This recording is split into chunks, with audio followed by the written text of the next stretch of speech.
All right, everybody, welcome in. How you guys doing this afternoon? Let's talk to the ancestors today. I want to get some advice about what's going on with the planet right now, and let's see what's going on for the collective. So let's just plug in. Take a deep breath with me right now.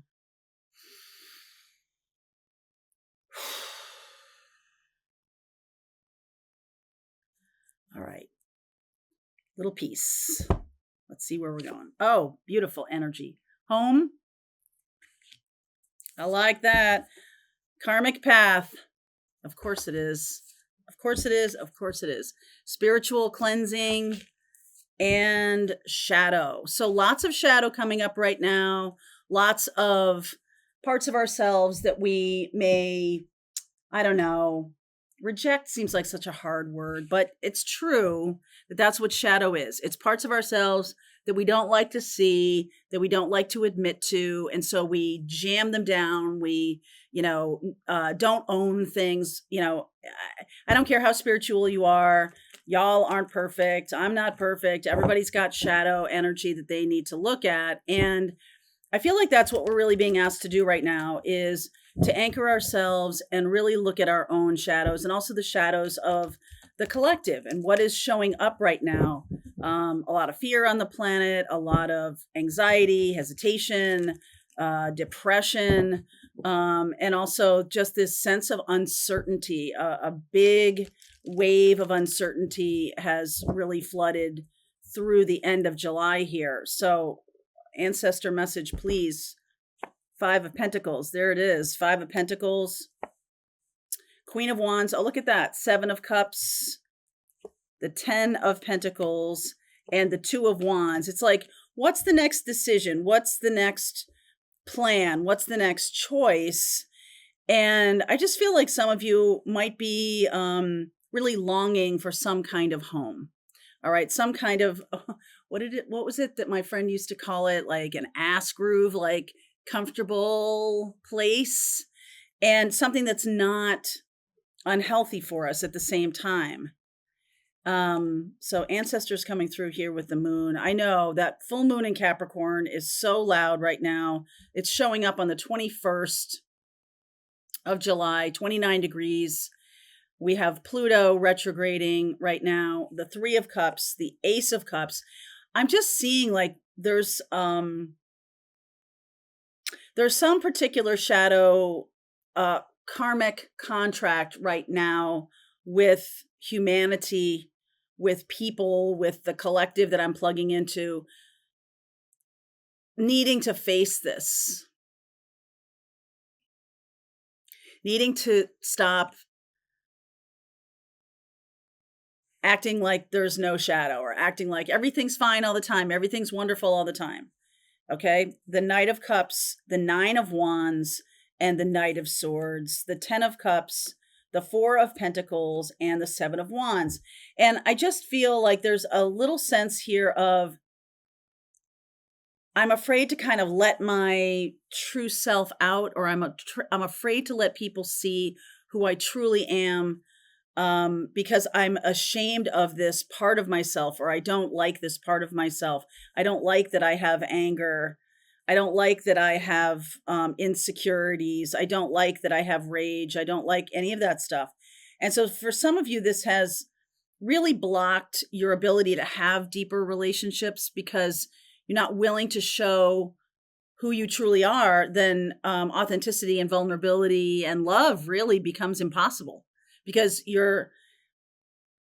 if two people are not vulnerable to each other, bringing it down to just that basic level here, then you're really showing someone an idealized version of you, and they are to you. And so there's not real love doesn't grow like that. It's sort of like anytime then the shadow does show up, it's like smashed into a million pieces. And so the minute this is like an overly romantic image here with this Knight of Cups and then the Nine of Wands, like, okay, I'm not seeing you clearly. And so when all of a sudden, like, oh my goodness, you have insecurities, you have fear, you have anger, you have, some other things that you might not want to be displaying on a first date. That's true. But there's also something here about idealization. So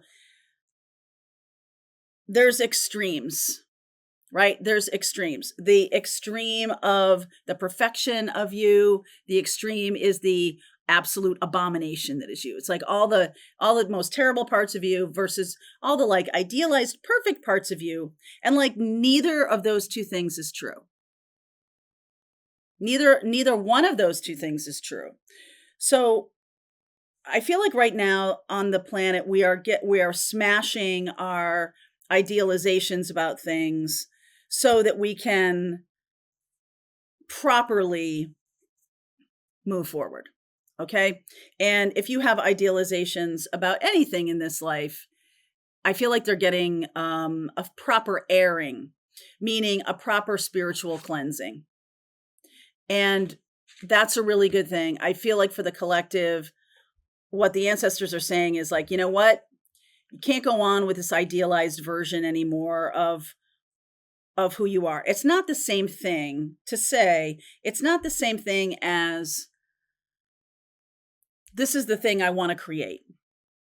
That's a different energy than I'm perfect. See, there's nothing to see here. Like don't go any deeper, because if you scratch the surface, then you're going to find that I have some flaws, or I have some faults, or I have some weirdnesses, or I have some fear. And that can't be. You can't see that part of me. I just want to say to anybody who's aligning with that right now, it's so freeing to actually show someone else, even if it's one person that you are growing to trust. It's very freeing to be able to say, yeah, I'm scared about this. Yeah, I don't feel good about this. And I know it shows you in, there's like this thing in the spiritual land that, highest vibration all the time and everything like that. And that's not authentic, right? It's not, that's not really what we're talking about when we're talking about being in high vibration. What we're talking about is to authentically step into the energy of who you truly are, warts and all. And being cool with that. There's a book called The Courage to be Disliked. And that was a watershed work at the time, because there was this sense of, especially in the 50s and 60s, 70s, kids who were raised, to be more polite and to, oosh, don't say that. Don't rock the boat. Don't do this. Don't do that. And I just get the feeling that we're now stepping into something so much more real. So those of us who were raised with that kind of mandate about always being polite or always being seen a certain way, when the world is kind of coming apart at the seams and there's a need to, it's basically saying to us, be real right now, be real. And that is truly authentic. That's the foundation of love. That's the foundation of the collective love, the universal heart is about being real and being accepted for it anyway. Okay? And when we hold people up to impossible standards, and then we hold other people up to no standards at all, there's a real sense of inequality, and also, hey, this isn't fair. Hey, this isn't fair. Okay? And that is something that really upsets my own Libra rising air energy.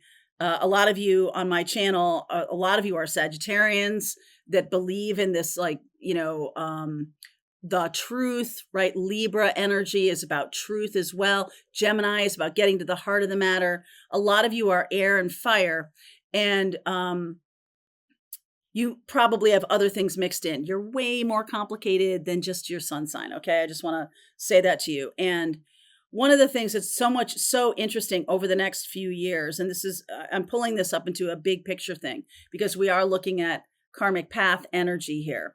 And since 2023 and into 2026, one of the biggest things that has caught my eye is about the 3 outer planets, Neptune, Pluto, and Uranus.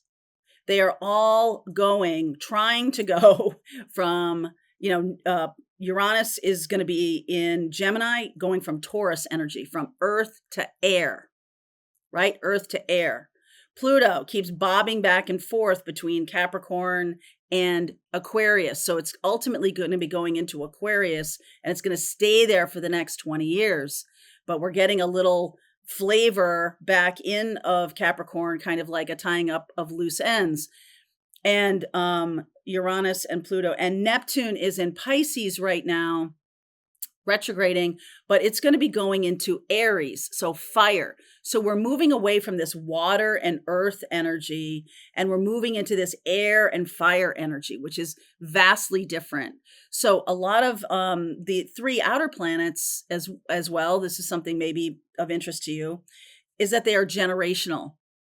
So your inner planets, your Mars and your Venus and, the sun and the moon and Mercury, these are all personal planets. So they really impact us personally. Saturn and Jupiter impact us interpersonally with other people in relationships, Saturn and Jupiter.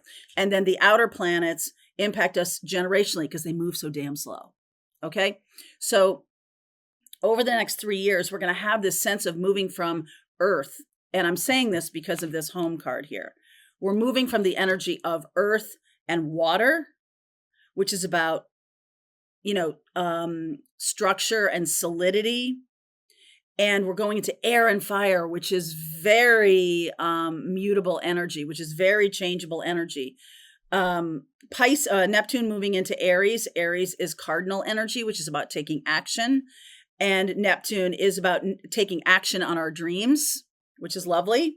We have Uranus. Uranus this week, as I'm doing this reading, had conjuncted with Mars, which is, very kind of fiery energy, but also an upsetting energy when it's activating a planet that's in Taurus. Taurus is about what makes us feel safe.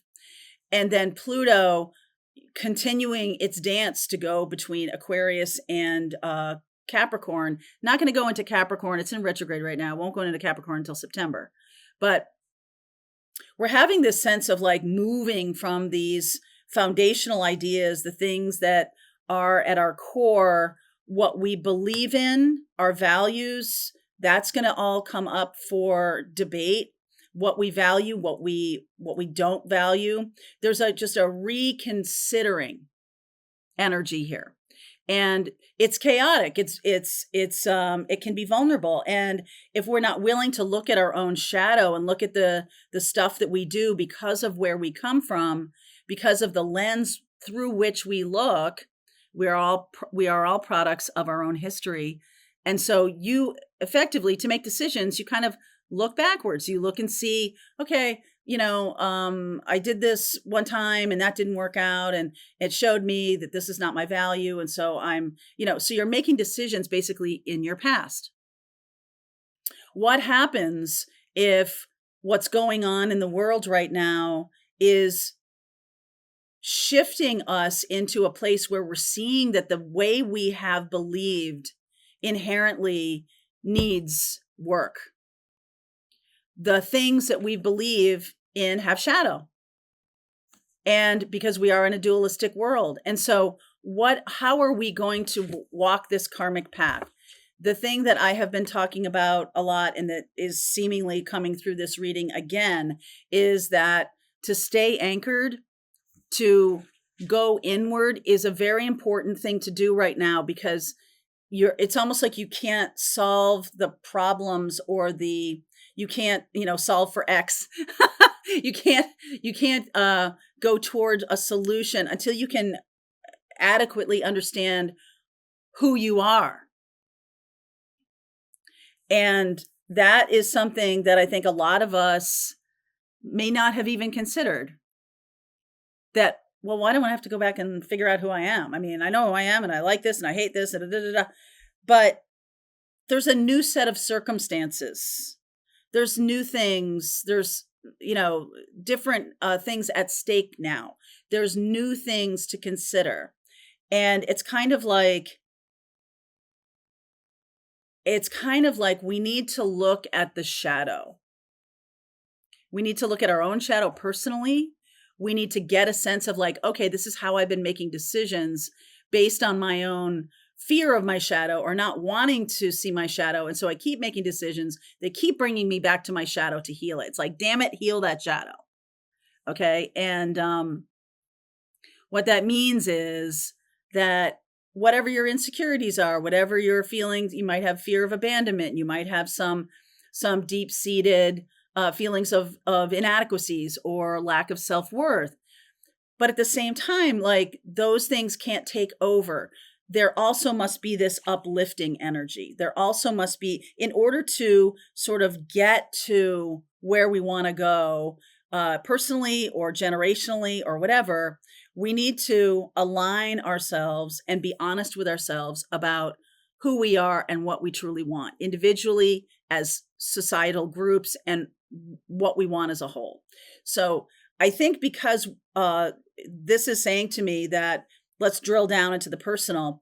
If you're looking at a relationship possibility through the lens of your old fears and old insecurities, you're going to absolutely have the same issues, have the same problems, attract the same people, the same types of people. A lot of you have asked me about attracting narcissists in your life and things like that. A lot of people attract narcissists because the energy of the codependent is somewhat insecure. And so there's that person, that type of person who's a narcissistic partner will go right toward that and see that. Even if on the outside, you're looking awesome, you got a new career path, you're just like in good shape and everything seems to be going well. But if you haven't truly healed that, it's still there energetically in your presentation, your energetic presentation to another person. So you can't outrun it. You can't outrun it with, exercise and a new job and, anything like that. It's inside. The work has to be done inside. And I feel like some of you are also looking at the way you were raised and the patterns of behavior that come from coping mechanisms. And coping mechanisms are ways of us doing a cosmic workaround. Like, I don't want to go toward and look at this. What happened? I created a way of getting around it. I created a way, and yet there's still issues in my life. Why are there still issues? Because I don't want to look right at the monster. I don't want to do that. I want to hold on to a fairy dust and unicorns idea. Now, I'm going to say to you that while you are working on that, the more authentic you can be, the more true to life, happiness, and joy become. The more opportunities for expansion and joy and all of those things.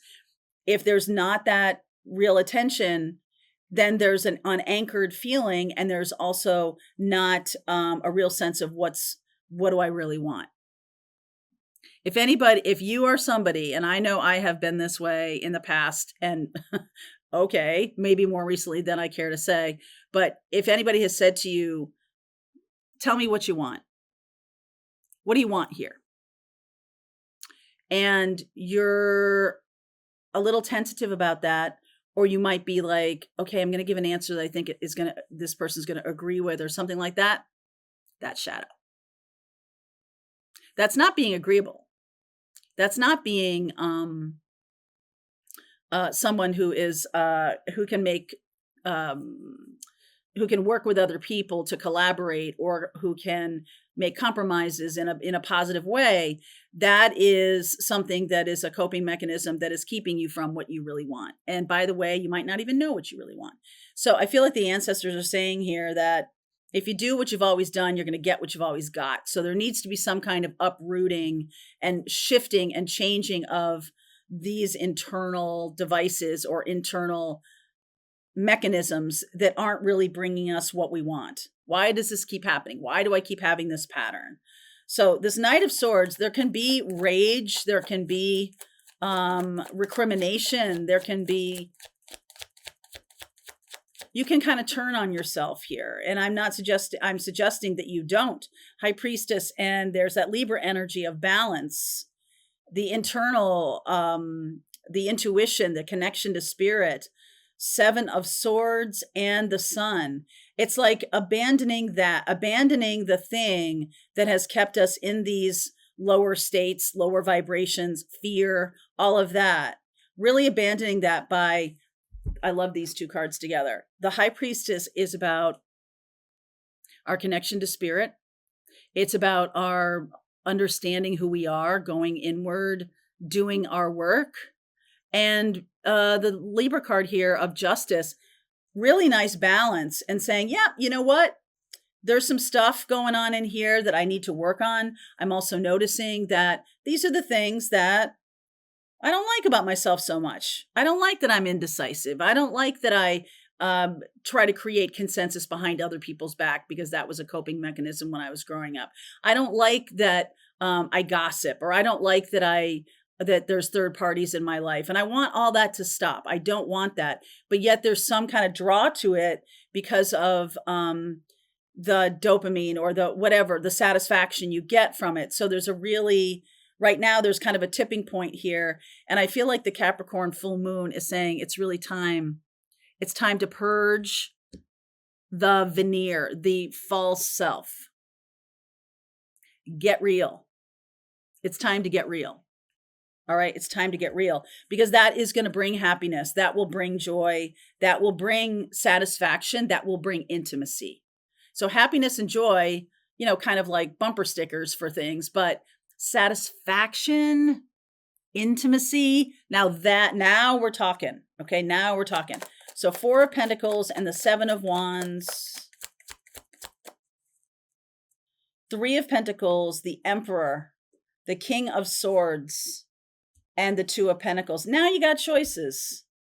There's Aries and Aquarius energy here. So there's something here also about who are you choosing?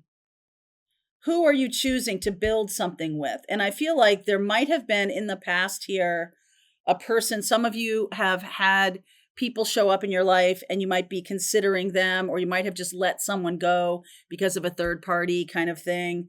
And now there's a reorganization of what's going on in you that says, wow, now I see people more clearly. I'm not seeing them through the lens of who I hope they would be or who I think they are, anything like that. I'm seeing them more clearly.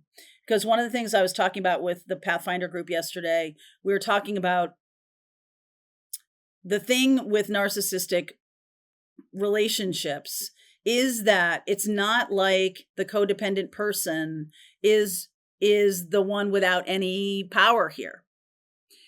What happens is both narcissist and codependent idealize each other. They idealize each other, and that means you're not seeing them. And so that's why the red flags don't bop. They don't go loud. They're not loud in your mind or in your face or anything like that. You're kind of ignoring them. You're kind of like, oh, well, that's not really a thing. Because I have this ideal version of what they are, who I want them to be. And I don't want to see the monster. I don't want to see the monster in somebody else. And I certainly don't want to see the monster in me. So this ancestor message today really talks about seeing things much more clearly and getting real in terms of your own lens, or the way you're looking at the world, the way you're looking at other people, and just really getting real. And that is going to help you internally not feel so scared, not feel so upended when the world is kind of like chaotic.